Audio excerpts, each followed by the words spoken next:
Ladies and gentlemen, I want to welcome you to episode 167 of the Optic Podcast. No, it's not, Matt. Eavesdrop Podcast, the award-winning Eavesdrop Podcast. We have a very special guest today. Hostess with the mostest, co-host of the Two Times a Grind podcast. Yes. National Wales lacrosse alum. Yeah. What else? I don't know. That's already enough gas, I think, this morning. Yeah? Yeah. You did say at the beginning of this that you were going to feel weird talking about yourself on this, so get ready for more of that. I got you. I'm going to be brave today. Lottie Van Prague, soon to be Lottie Van Prague Duarte or Duarte. We're ditching my last name and I'm going to go straight for his, but broadcast-wise will remain the same. Yeah, the brand has to stay the same. Amazing. So. Yeah. Jude and I have the same thing. Love right? that. She's still a Villegas. But very much a Rodriguez at heart. Yes, exactly. You can, yeah, for sure. Lottie, we met first at Esports Industry Awards. Yeah, it was that at the time, wasn't it? Has had a name change since. Yes, to the Esports Awards. A long time. What year was that? 2016?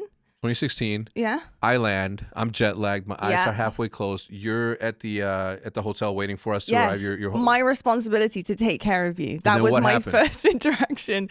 I can't remember. Was it? Wait, I can't remember. The phone.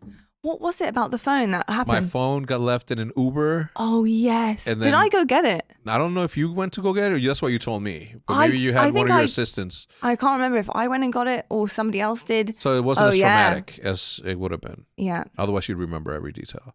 True. I just blacked it out of my memory. Since then, you've had a very, very successul ascension in the world of esports. You have hosted... How many events by now do you think?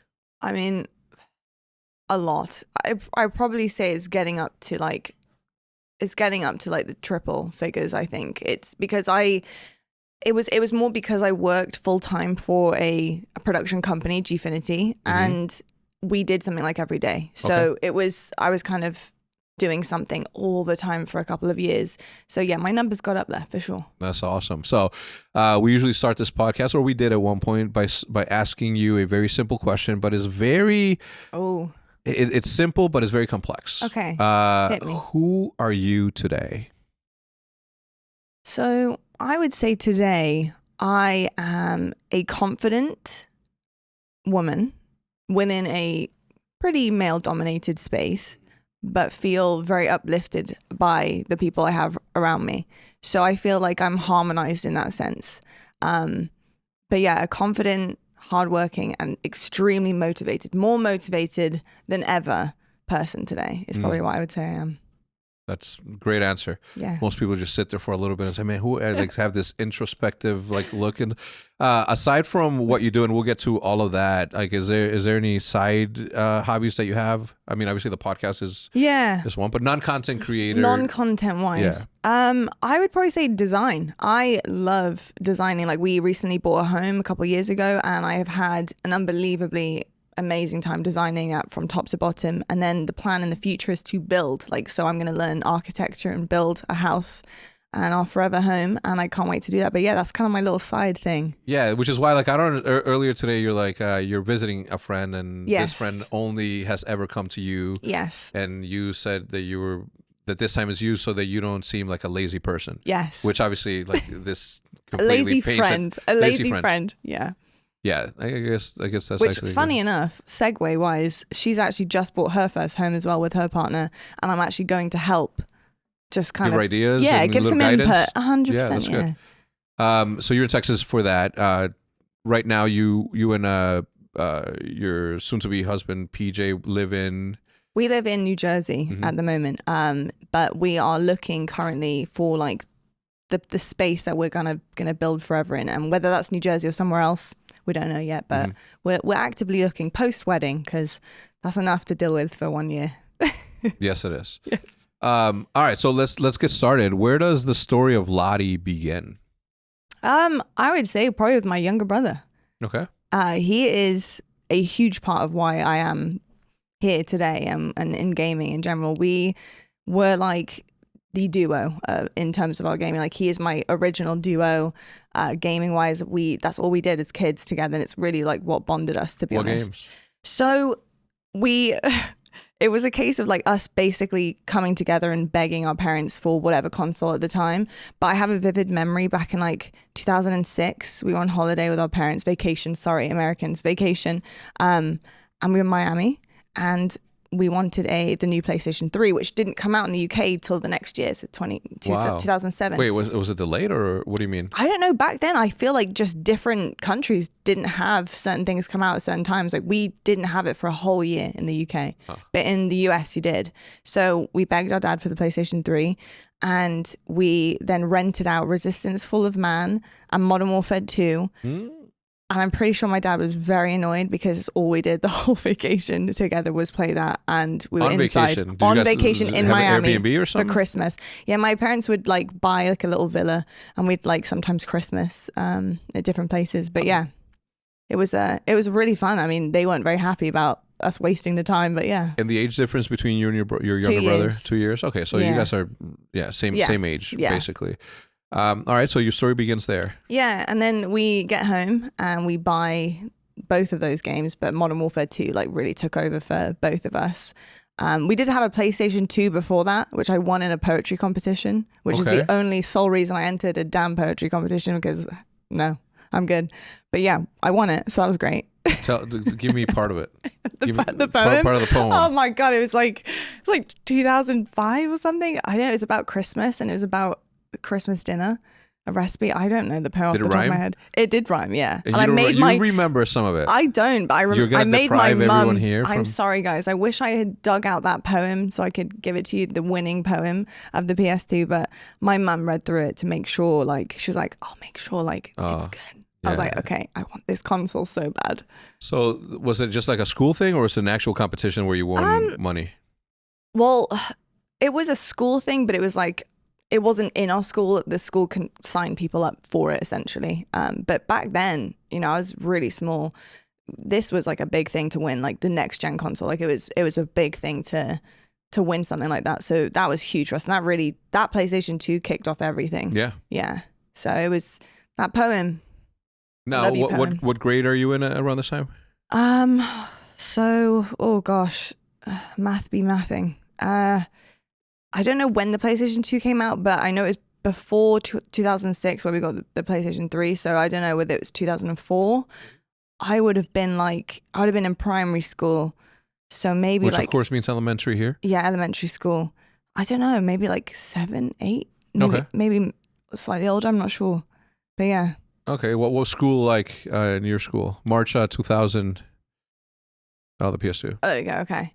Hey, I might have been extremely young then, I'm not sure. But I was young enough to need my mum to edit. Young enough to need a parent, but old enough to know that you wanted it really badly. So much so that you would go and have a battle rap competition against about Christmas. Yeah. About Christmas. That's good. All right, so you're still in primary school. Yes. What happens after that in uni? Is that what happens after? Yeah, so we don't really have like a high school kind of section. We kind of go from primary all in one big school. Usually you can move. I mean, it depends on, what your life's like and stuff. So from kindergarten, which is, first to what? To 18. Yeah. To 18 years old. Yeah. So you can literally stay in one establishment. Senior. For that long. But, I think now there are like different kind of sections for schools where they are attached, but you're kind of separated. Yeah. But then after 18, it's off to university. But I went to an all-girls boarding school, funny enough. Okay. So it made gaming a little bit harder for me during my teenage years. And I would come home on weekends and my brother would be like, right, come on, let's go. Oh, and he had been developing his skills this whole time. Is boarding school like where you go away for? Yeah, so at age 10, I slept at school, essentially. Yeah. So when you were 10 years old all the way to you were when? 18. And then I went to university. So I literally moved out of home at 10. Yeah. And like you never go home? Like when do your parents see you? I would go home, but because I pursued sports, I would have tons of matches on the weekend. So I'd tend to stay over for school a lot. They'd come and watch every game. They didn't miss a game, which I loved about them. But yeah, I would be at school a lot. Anytime I did come home though, it was just solely gaming. That was it. Like me and my brother just to make up for lost time. Yeah, pretty much. At what point, like, do you come across this thing called esports and you wanting to be involved in it? So it's funny because I don't know how many other people have stories like this, but for some reason, when I was a kid, the internet wasn't super big to me, if that makes any sense. Like, I wasn't always on the internet like I am now. It really was like a kind of off to the side thing, like, oh, maybe I'd Google this for school or whatever. So I didn't really know anything about esports. I was gaming my whole life since I was a tiny little dot, but it really didn't happen for me until I was honestly like 22. And I was working with MBN and I was putting on traditional sports events. Oh, yeah. It's the sister company to the Esports Awards. So I was working for them. That's how I got involved with the Esports Awards. But I really wanted to do something with gaming or just on camera. Like, I had this confidence that I wanted to talk to people. I enjoyed talking to people and use it, right? It's like, what are your skills? And turn it into something. So I went to my company. I was like, look, please let me interview all these famous sporting people in the room. Let me make a YouTube channel for you, whatever it is. Like, just give me something and I'll do my work, but I'll do that on the side. So they said yes. And then Martin Wyatt from Gfinity, that's my man right there, was in the room and saw me doing what I was doing. And he came up to me and he was like, listen, like, we have a last chance qualifier, CWL. This is 2017 in London. Wow, way before that, right? No, is this after? Well, because Gfinity, yeah. So Gfinity happens. Yes. And then Esports Awards happens. So yes. You're before Esports Awards or after Esports Awards? It was, so Esports Awards, I think, was like all at the same time, if that makes any sense. Yeah. So it was like I had just got into the realm of gaming through Esports Awards and like what I was interested in. And then I met the people at Gfinity and they were like, come work for us full time. Like, come do this. And what they did do, which was amazing, was they worked with my boss at the time to be like, hey, contract her out. We'll take her whole kind of salary and everything and then contract her out for Esports Awards. And that's kind of what happened. We came to like a whole group kind of conclusion. It was such a weird time in my life. It was so like random. How did you find the job though? Like the MBN job? Yeah. I actually played lacrosse with my boss's wife. Oh. Yes. So contacts, baby. They're big. Contacts are big. Yeah. Who you know sometimes. Sometimes it really is. And yeah, so I worked for them. That was my first job in London, in the city. And yeah, it really just pushed everything, for me. Yeah, massively. So, I mean, it has to have been a blur, right? Since that moment till today, where you have not just been the staple host for Halo, but you were the staple host for Call of Duty. Yes. And then you were put in an awkward position to have to pick between the two loves of yours. Yes. Which is Call of Duty and HCS. HCS. What is one of the and I'll get to all the tips and tricks that you have for aspiring young women who Absolutely. are trying to make it in this space, which is a male dominated space. Not by design, I don't think, but this is the. I just think honestly, it's the way society kind of was back in the day, and I think it's only starting to really kind of ramp up and everything. But I think with now, hey, the internet has some bad things, but the internet has some good things Great too, things, yes, and that is course. like the exposure for women and seeing that other women game too, and that it's totally fine. Look at what Caitlin Clark's doing for not just unreal, their WNBA but all sports across. Unreal. All right, so when you're hosting these CDLs and you're sort of graduating every single time, right? You go from hosting just a once a year thing plus the on camera talent stuff that gets uploaded on a weekly basis to going to a massive audience as it is in Call of Duty.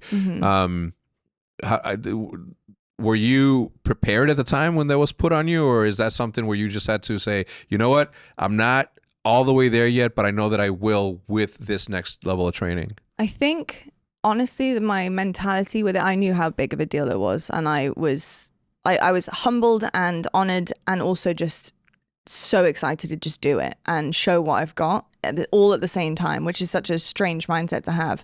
But I wanted to be really confident with it because at the end of the day, I had my dream job. This was it for me. So it's either make it or break it. And there is a sense of me that was like, well, I'll learn as I go along and I will take any constructive criticism I can and learn from that and push that forward, but also be me at the same time. Like, I got this job for a reason. They see something in me to make sure I still have that, while also being able to kind of make a change in myself, learn, grow better, all of that stuff. But yeah, I was ready for it. I was confident. Yeah. One of the things that I saw, Paul, your fiance, post was all of your notes. Yeah. You study before every day that you have to go and test.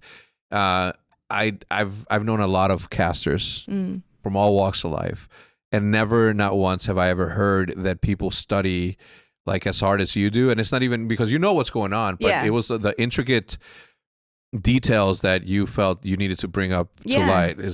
Where did that come from? That just came from wanting to be different, to bring a different perspective to the broadcast, like not just talk about what I see, but talk about something that might be relevant to what we are seeing that hadn't been picked up by viewers. Because at the end of the day, I'm here to inform, educate, and entertain viewers. If I can hit all three of those, and whether that takes a bit of extra work, I'll do it every time. So it was just to bring something different. You still do that? Every single time. For every... In fact, I've actually brought on people doing it with me now. Okay. So analysts and stuff? So Halo, we have like meetings leading up to a tournament that I run, and we do, it literally make people puke how much stuff is in this document, but I basically write the document, and then we go through and we talk about the storylines and changes and like tiny little details that you wouldn't notice on a broadcast because it flows really nicely, and that's our job, is to make it really flow.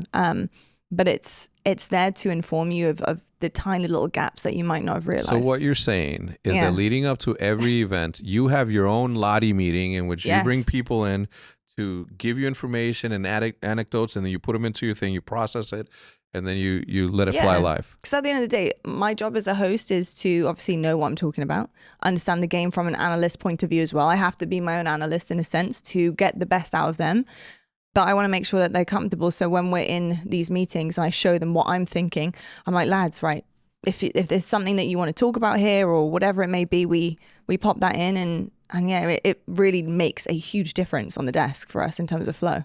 That's credit to you for that. That is thank you. That is a lot of work. I can only imagine. It's a bit of work, but it's good work. Now, in hosting for different production companies, both CDL and Halo, and I'm not going to tell you to compare the two. Obviously, that would be crazy. But the amount of work that goes behind the scenes.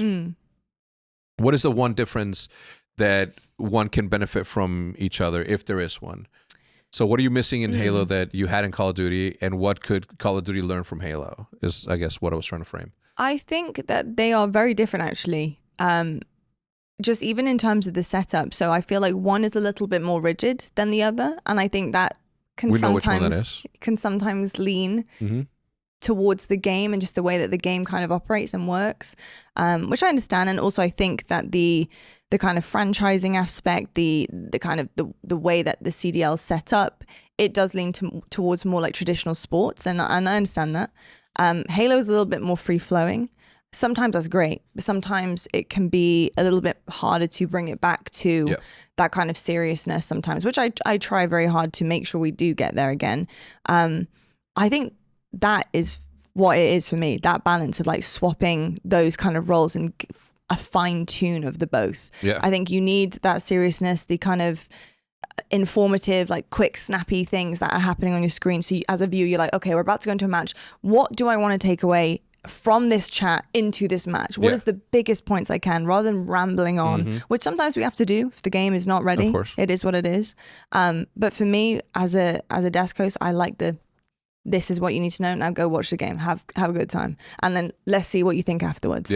Like that's the best outcome for me. And I think the free flowingness, just a touch from Halo, is nice for COD, and then the rigidness a little bit more from COD is nice for Halo. Now that you've have you hosted for COD recently? When's the last time you hosted something for COD? Well, the last time I was doing anything COD was I did Warzone Mobile launch just now, and then I did Champs. I was the reporter for Champs last year. Yeah, West Subliners one. Yeah. So the events get. Trust me, I feel you. It is a jump. Yeah, it is a lot. Isn't it? It's just, it is not enough right now, but I know what you mean. when you see, and I don't, I'm only asking questions about your soon-to-be husband only like. because he's your husband. You can ask anything you like. I expected this to come up. So when Paul, who plays for FaZe, yes, or when he was playing for Sentinels, how do you keep it so like? Because sometimes I see like what he's going through, and you're like sort of hosting it, and sometimes he's really good. Yeah. But there are moments where they're losing. I know. And not only that, but how do you keep it as unbiased as possible? If I had $10 every time I was asked this question, I'd be quite a rich lady now. And I have no problem answering this because I deal with this pretty much every day mentally, but it is actually not as hard as you think. It was hard at the beginning, but now it isn't as hard. What was hard at the beginning? At the beginning, it was hard because I didn't know what it was going to feel like to host, and then while he loses or wins, I didn't know what that feeling was going to be like, how emotional I would be, or how I would process that while also simultaneously having to do my job. But I would say that it's literally like looking at the two loves of your life. It's like what I do as a career is literally something that I love more than anything, and so is he. So it's how do I try to separate the two? Well, I literally think to myself every time I'm on the desk, like whatever happens, you have a job to do. You have a commitment to make to these viewers, and if you even tease it ever so slightly, you've failed. So you better not. And that mindset, just every emotion out of my body is just drained. And then afterwards, when the camera's off, I'm like, whoa. That's commendable because like to not say, yeah, let's go, babe, or let's fucking go, baby. Yeah. You know what I'm saying? Like that sort of thing. It's not even, it's like a sneeze, right? It's an involuntary action that you have when you sort of have like this moment of like elation for your friend and your best 100%. Friend, and obviously I will tell you a good story about that though. The hardest time I had with that was Worlds. That was the hardest time. I know it's a sore subject, but I had always wanted to watch him win at Worlds. I'd missed 2, so I was up there and I wasn't ready for the amount of emotion that was going to come across me, and I burst into tears when they won. Burst into tears like a baby, which is so embarrassing because you know how much he works hard for, right? It is a conversation in our household daily, just all the time. Is Halo gaming, everything. So it meant a lot. I burst into tears, and then when you got people coming up to you like, well done. I'm like, no, don't touch me, because it's going to make it worse. And then I put my headset on in my ear. My producer's like, okay, we've got 2 minutes till it comes back to you. I am bawling. I'm like, okay. Oh gosh. Okay. I of course tuned out. And honestly, it is a highlight for of course you did. It's a highlight of my career, truly, of not just watching him win, but the way that I'm actually proud of how I managed to handle it. I got back up on the desk. I literally dabbed the last couple of tears off my eyes, took a deep breath, and I finished a 30-minute post-show of the game. And people didn't know I was upset. Still buzzing. People had no idea. They were like, "Were you happy for him?" I was like, "Yeah, I was crying my eyes out, but I held it together, and that is going to be something that I remember for the rest of my life, that I managed to do that." Are those questions tough on you? When it's like you seem like you didn't give a fuck up there. Like you were more. It was more about the work than it was like a significant other of yours. Doing that. I'm like, nah, come to a LAN event. You'll see what I'm like in between takes. Because I sometimes now go watch in the back because people film me. People will film me watching the game and send it to me. Yeah. And I'm like, I don't want to see. I don't want to see that. Thank you. But they find it fun that I am hype while they're playing away from the camera, and then like a psychopath on camera, just cold stone. Yeah, as if I'm talking about any other team. Literally. That's good.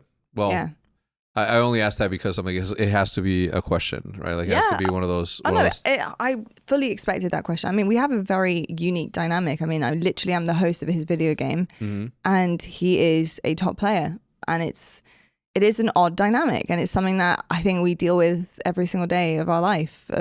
Has there ever been a situation when you get home and he's being a little bit cold shoulder-ish because you said that fucking FaZe sucked and that they didn't play at their utmost potential? Or no, he's never said that, but there's been a time where I've kind of gone to him and said, "Babes, I wouldn't listen to that segment." Oh, like you guys didn't do good. And he's like, no, I know. And he'll listen to it because I think the nice thing about PJ is he values what I say and my expertise on the game. Mm-hmm. So if I'm saying something went wrong and I'm kind of calling it out, he already knows it happened. So like, I think that's a nice thing about us is that he's like, yeah, well, she's not wrong. So I'd never be like, oh, you're shit. PJ's rubbish. Yeah, what like, about drop him? No. Yeah.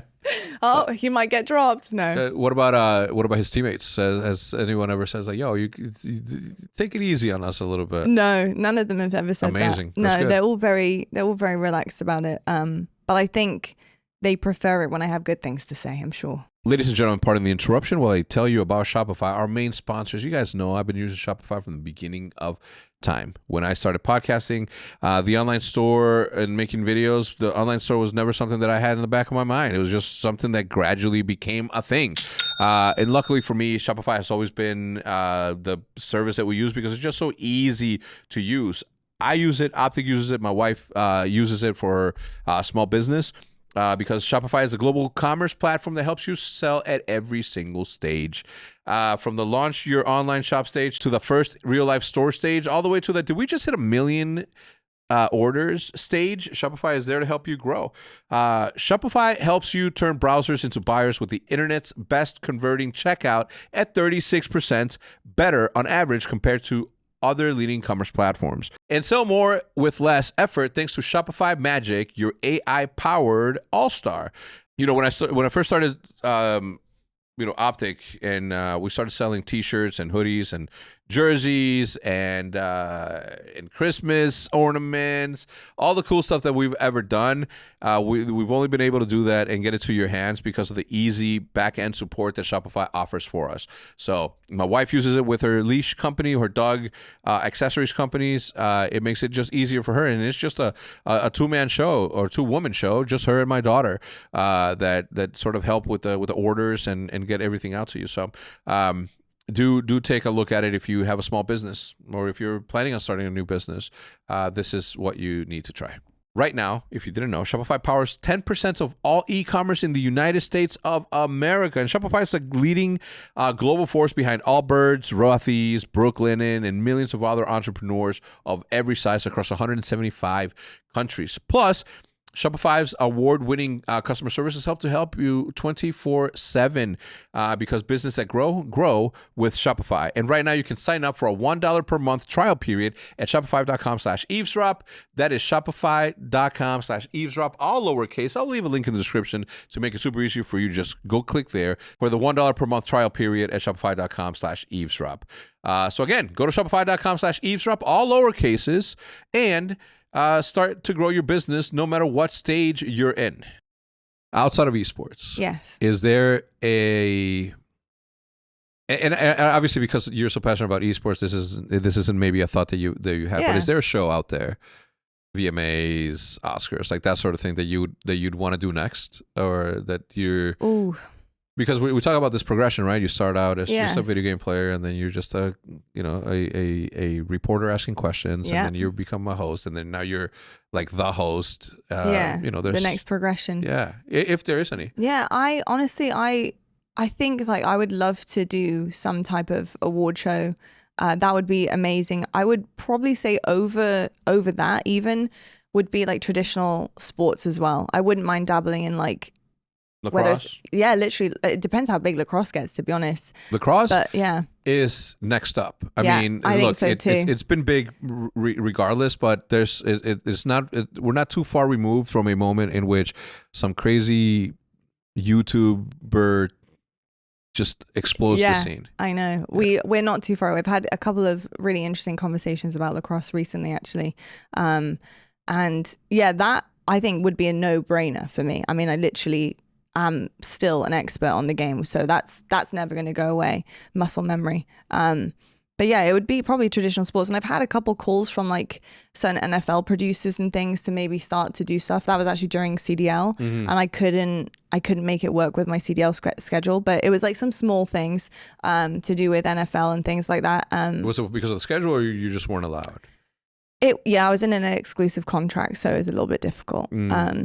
But still open to stuff like that. for sure, because I enjoy sports. Like I do. I love sports, and I'm enjoying American sports, by the way. I'm still getting my bearings with it, but I'll tell you something. I really enjoyed the latest Super Bowl. I was getting very animated. I didn't have a team to win. I just wanted a good game. May I interest you in the Chicago Bears? You may interest me. I mean, PJ is unfortunately a Giants fan. Okay, there you go. Another bad team. Yeah. So I feel you there with the Bears. Yeah. I've heard things. I think Nameless is a Bears fan, right? Yeah. It's from Chicago, the Chicagoland area.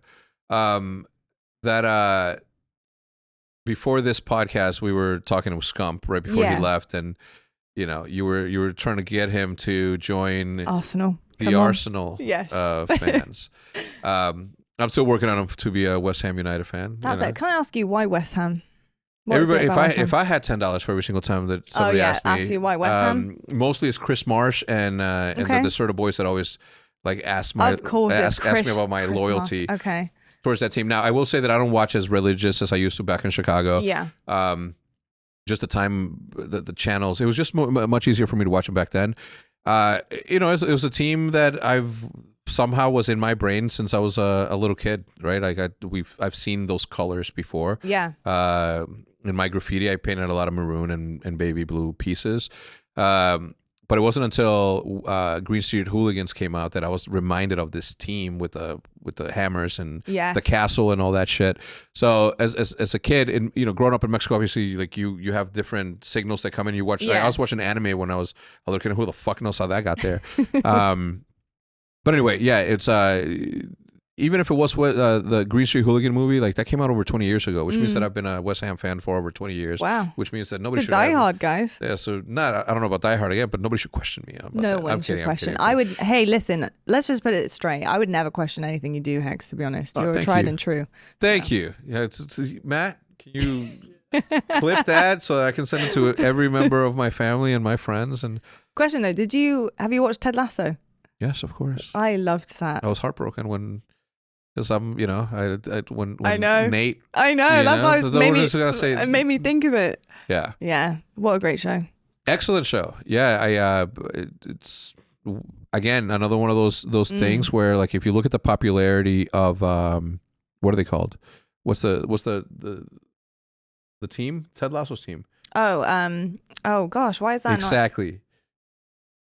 Matt doesn't even know. Matt, you don't watch Ted Lasso? I can't remember. Oh, Richmond. AFC Richmond. Like I wonder. How did I forget that? I wonder That's so bad. where they rank in jersey sales in comparison to some of the less popular teams. That is an interesting thought. I'm sure during the actual seasons and like people watching it all the time, I bet it was crazy. The reason I asked that is because Club Cuervos is a soccer show on Netflix. Okay. It's a Mexican soccer show on Netflix.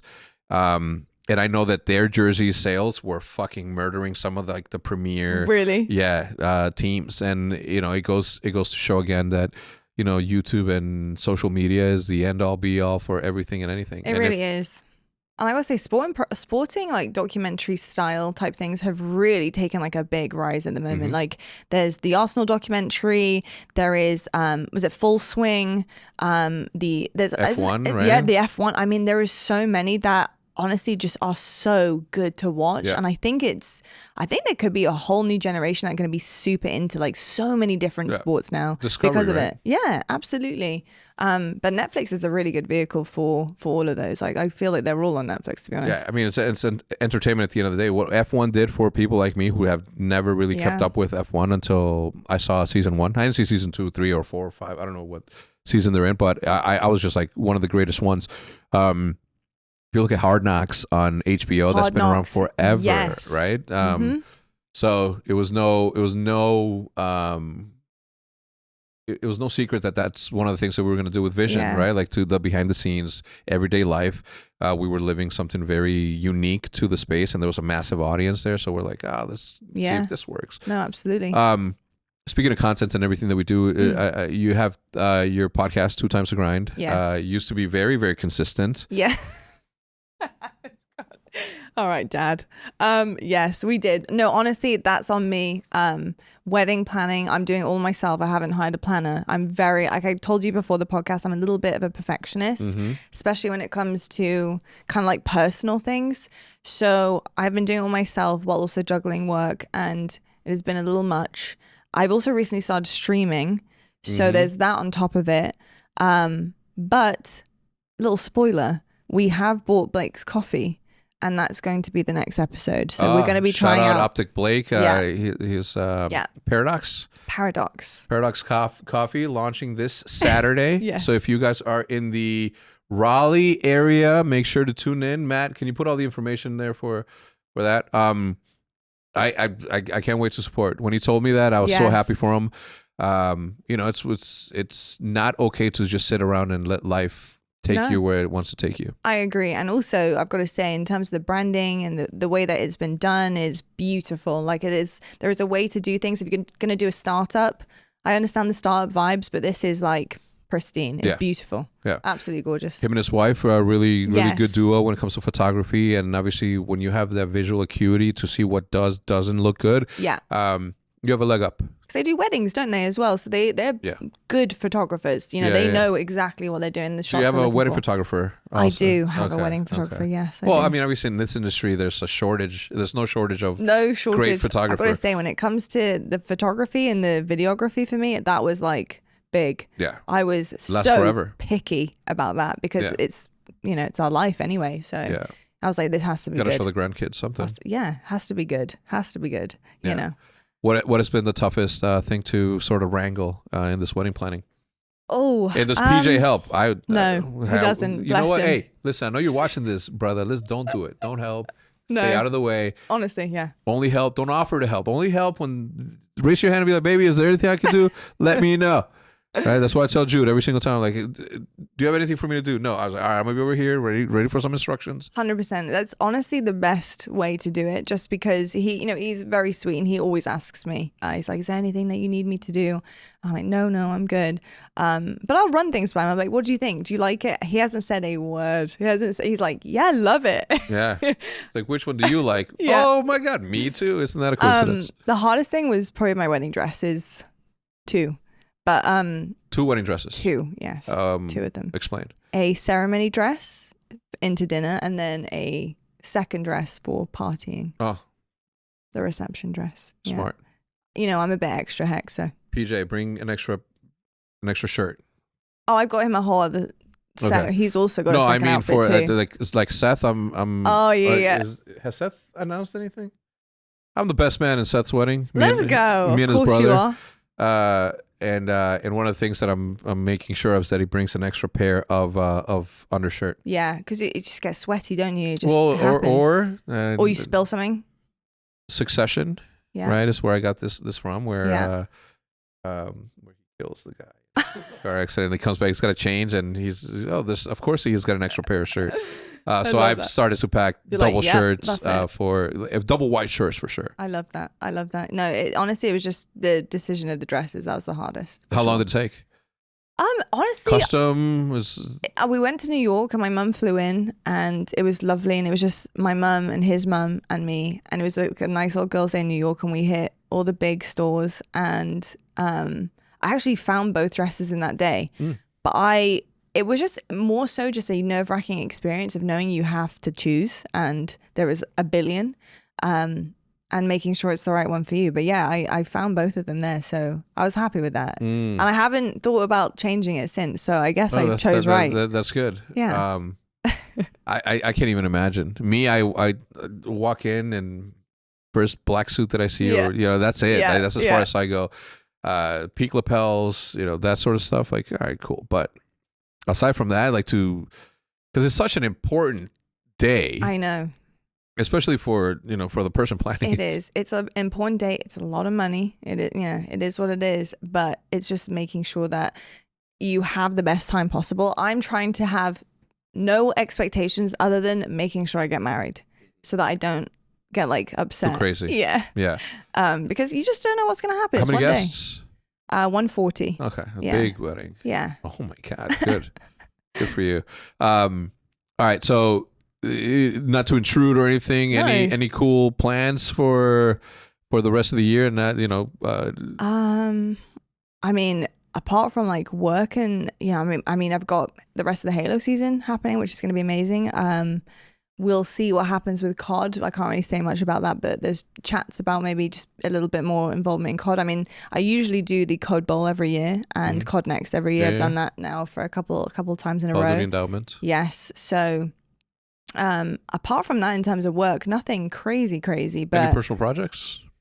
I mean, honestly, for me, it's just been streaming. I'm in my second month of streaming. I didn't think I'd ever stream ever. But I decided, you know, in my off time, I'm gaming so much. I'm gaming random things a lot in my off time. And I was like, well, I'll just put a camera on. Might as well, yeah. And if the second I feel like it's pressure and I'm not enjoying my off time gaming, then I won't do it anymore. But it hasn't been that. So I've been really enjoying it. But yeah, it's been random games, just anything that I feel like at whatever time, whether it's Halo, Helldivers, Assassin's Creed, a horror game, whatever it may be. Like I just... no rhyme or reason, and my community seems to be totally vibing with that. Good. So, yeah. That's awesome. Yeah.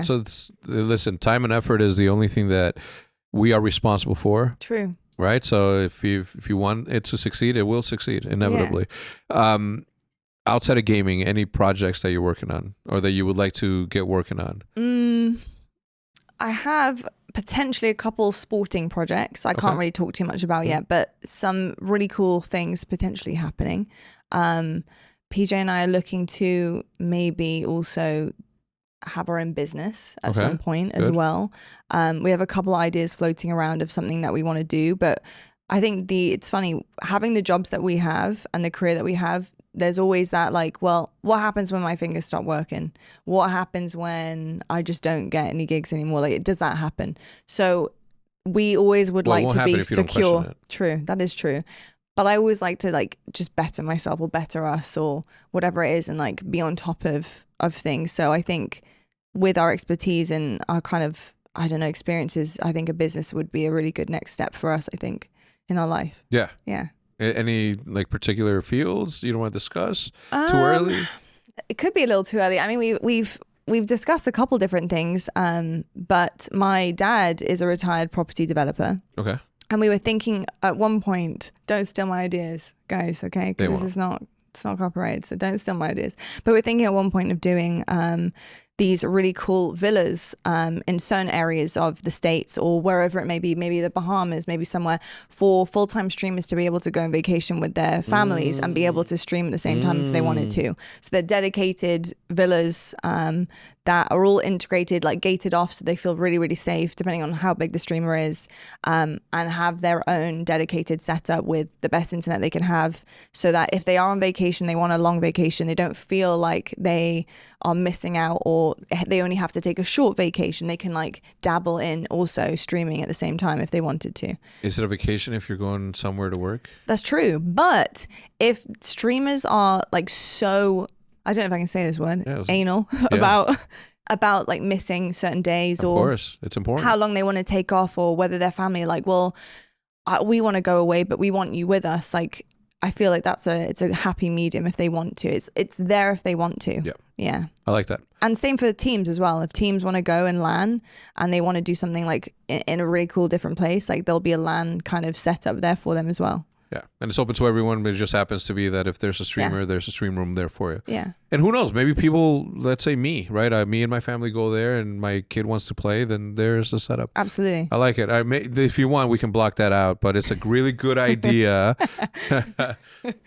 We're like expanding on different things. We don't know yet, but we're kind of we're in the brainstorming phase. Cool. And the podcast, so you're going to continue to work on that? Yes, we very much are. Are you guys committed to doing it, as consistently as you guys want to? We're gonna. Yes, we are. We're gonna do it every week. Because you could be doing like weekly wedding updates or like wedding planning updates and all that stuff. I really could. Yeah, I'm just there, just black eyes, just with the coffee shaking. It's shaking. I'm like, oh, I feel so much better after this. Exactly. Parallax. What is it? Yeah. What is it? Parallax or parallax? I feel so great after this parallax cold brew. That's good. I always tell people in this industry that why not? Yeah. Why not give it a shot? At least you were not going to be old and saying to yourself, like, man, if I would have, like, right there in that moment, I had the most leverage and the most opportunity because I have the trust of the people who watch me like on a regular basis, and I provide a good service. Yes. So if you don't try, you'll never know. That's right. What does What does the off time look like, you guys? You have 2 dogs? Yeah, we have 2 dogs. I love them. They're like our whole life. Yeah. 2 dogs. We're very active with them. But other than that, we kind of just work out. We like to take trips. We like to go spend time with family when we can. But yeah, that's kind of it. We live a very like humble, boring life, but I think sometimes you need that if you have a really kind of crazy work life, a really like high, heavy traveling, heavy doing this, like crazy things happening. Sometimes it's nice to just, kick your feet up a little bit. 100%. 100%. I've done a lot of that lately, and all the opportunities that come to my table now, I'm like, sorry, I'm trying to do less. Sorry, I'm trying to do less. I can't even imagine how much you get coming through the door. It's cool. I'm very blessed and happy, and I try to help as much as I can. But I am 44, and my daughter's 14. Sheesh, you wouldn't think it, would you guys? Doesn't that 44? Look at this hair. I mean, right now I have had hair, but there's a lot of it. And I just want to spend more time with Liv and Jude. As much of it as I can. So when the time's right, as it is right now, like I'm sort of taking a step back and not saying yes to every opportunity that comes to the door. Don't regret saying yes to every single opportunity that came to the door up until this point. Right. And if some interesting project comes along, like Pine Park did, then obviously like I'll jump at the opportunity. But yeah, Pine Park's cool. I'm yet to try. Yes. Yeah. Well, next time you and the husband are in LA, do let me know. I'll have a package dropped off. We will. Or Miami. Were you in Miami? Or no, Halo, I wasn't. Halo. Yeah. Oh. I wasn't in Miami, no, but I definitely will hit you up for sure to try out Pine Park. Looking forward to going back to London for... I am. Do you know, it's really sad. I haven't been back for 5 years. At all? No. At all? At all. No. This is not that bad. That is bad. 5 years when my family lived there. No, I'm saying the country's not that bad. Oh, right. I was going to say, hold on, 5 years is a long time. The food's not that bad. It's bad, but not 5 years away bad. Yeah, I haven't been back. I mean, I started CDL, huge opportunity. I was like just into that. And then COVID hit. Got stuck in the US because I had a job to do. And I had my visa, so it made sense for me. And I just haven't been back since. I literally have not. What do I miss? Beans on toast. Okay. Full English breakfast, fish and chips, and then family. Okay. In that order. Oh, but I mean, the dishes that you mentioned aren't weird to me because I'm Mexican. Beans are normal. Yeah. The beans on toast are normal. It is a big conversation in the US, though. Yeah. And look, it's not unwarranted. Like there really isn't that great. I've never been to a good English restaurant ever. You've never been to cold? No.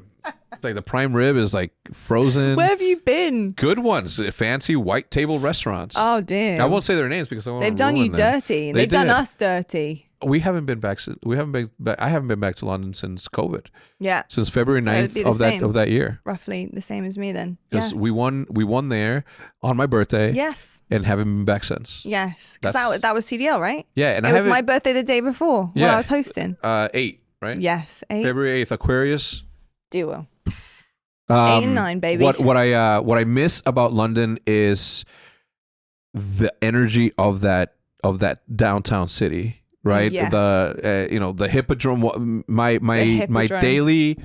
daily walk at 4 a.m. from the Hippodrome back to my hotel because I didn't rearrange my sleeping schedule. Yeah. I went to bed at 4 a.m. Woke up at 2. Tournament started all the way to 4 a.m. Yeah. But yeah, I miss the energy. I just miss everything about London's a beautiful city. It is beautiful. The architecture, the old kind of style to it mixed with the new style. I love that. I like the kind of contradictions that you see sometimes with like really old school things and then really modern things. I think it's beautiful. But London is a gorgeous city. Yeah, you guys have to do something about your bedrooms or your hotel rooms. They're just so tiny. I'll call my contact, my people up. I'll let them know. The House of Commons. Yeah. Maybe they can get on it. Yeah. Right? I'll call them up. Yeah, no worries. Please do. No problem. Well, listen, I won't take up any more of your time. I know you have a long drive to start. I do very by your much. Lonesome. That's very rare. Is PJ meeting you down there? No. He's got practice, right? He is locked in. He's playing scrims, 8s, 2s, you name it. Okay, Always so tell us your plans. Just, I mean, not all of them to where you're going, But like, tell us your plan. You're doing a small road trip down to somewhere? Yeah, a little road trip down to go see one of my best friends who lives in Austin. And then actually tomorrow we have a little spa day. So that's going to be nice. A spa day. So that'll be really nice. And yeah, I'm going to get to meet her 2 dogs that I never got to meet before. So I'm really excited about that. That's so cool. And then I'll be watching Frosty scrim and being like this right behind him. Yeah. Like, taking. that was good. Yeah. Are you gonna bring that to the desk? I was like, well, when I was sitting behind him, I saw that his shot was drifting a little bit on the second map. Like he was getting a little lazy with it. Yeah, that guy. No, that champion is an anomaly. He's just that good. He is. Well, listen, I wish you well in your travels. Thank you. I wish you well in your travels back home, and hope that you enjoy while you're there. Are you just doing the weekend, or are you guys staying? Oh, I'm staying till Sunday. No, not here. I'm saying when you guys go back to London. Oh, yeah. Are you guys? Oh, no, we're traveling. Yeah. We're going to go see family. Awesome. Post-London. I'm going to go to Wales. I'm actually going to go to Ireland to go visit more friends and family. We're making a little thing out of it for sure. Yeah. It's awesome. That's nothing wrong with that. Especially after 5 years away, you're going to enjoy it so much. I know. You are going to miss the food from the United States, so I can guarantee you that. Ladies and gentlemen, all of her information is going to be listed in the description down below. Do give her a follow. Her podcast alongside her co-host and co-life partner. Is really, really good. They give you a description of the coffee that they're drinking, so hopefully that you, a coffee lover, may take the recommendation up on.